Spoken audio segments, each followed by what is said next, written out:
Hello students, इरोडो के 1.254 सवाल की बात करते हैं। आईआईटी की तैयारी करने वाले बच्चों के लिए मास्टर रोटेशन कॉन्सेप्ट में हम इरोडो के सवाल डिस्कस कर रहे हैं। इस क्वेश्चन में बच्चों को काफ़ी डाउट इसलिए आता है क्योंकि ये आंसर जो दे रखा है इसमें वो वेक्टर्स के टर्म्स में दे रखा है और ये दोनों वेक्टर्स जो है ऑपोजिट डायरेक्शन के वेक्टर्स है। जी डाउनवर्ड वेक्टर है और डब्ल्यू नॉट अपवर्ड वेक्टर है। तो अपोजिट वेक्टर जब सब्ट्रैक्ट होते हैं तो उनका मैग्नीट्यूड्स क्या होते हैं, ऐड हो जाते हैं। तो बच्चों को जो है इसी में दिक्कत आती है क्योंकि उनका आंसर जो है के अंदर प्लस आ रहा होता है और इरोडो के आंसर में माइनस दिया हुआ है।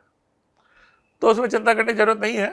आपको जो है इसका जब आप मैग्नीट्यूड निकालोगे तो वो जी प्लस डब्ल्यू नॉट और दोनों जगह पे आएगा। और मैच इसलिए नहीं कर रहा क्योंकि ये आंसर वेक्टर फॉर्म में दिया हुआ है। बोल्ड लेटर्स में इरोडो में जो लिखा होता है वो वेक्टर रिप्रेजेंटेशन होता है। यहां पर एक सॉलिड सिलेंडर है,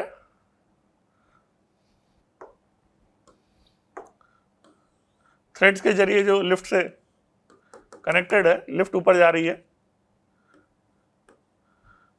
और लिफ्ट के फ्रेम में इसका ए रिलेटिव हमें निकालना है सेंटर का।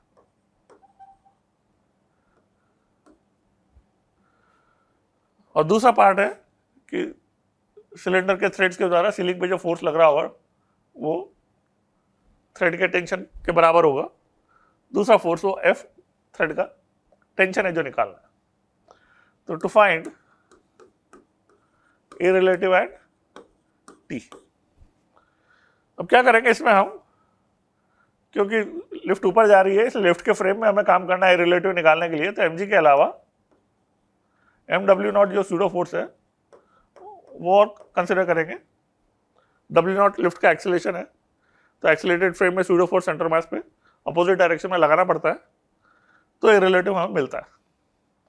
अब M G plus W naught का टोटल डाउनवर्ड फोर्स हो गया और एक इक्वेशन जो फोर्स की बनेगी M into G plus W naught minus T is equal to M into A relative.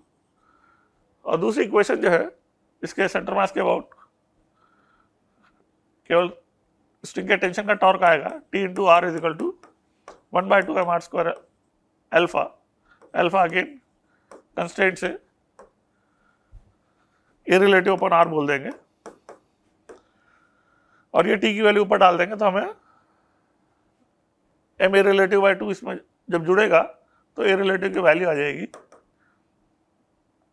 3/2 का इधर ले जाकर 2/3 जी प्लस डब्ल्यू नॉट। ये हमारा आंसर हो जाएगा और आप देख सकते हो साइन का डिफरेंस आ रहा है, उसका रीजन मैंने आपको बता दिया। दूसरी चीज हमें टी की वैल्यू निकालनी है। टी की value M A relative by 2 है, तो 1/2 M A relative 2/3 G plus W naught में 2 कट जाएगा m/3 ji plus W not. तो ये टी की वैल्यू हो जाएगी जिसे हम सेकंड पार्ट का आंसर एफ बोल देंगे। तो यहाँ भी आप देख रहे हो साइन का डिफरेंस आ रहा है और उसका रीजन है वेक्टर्स जो अपोजिट होते हैं तो उनका मैग्नीट्यूड जो है वो हम सम करके निकालते हैं। Okay, thank you.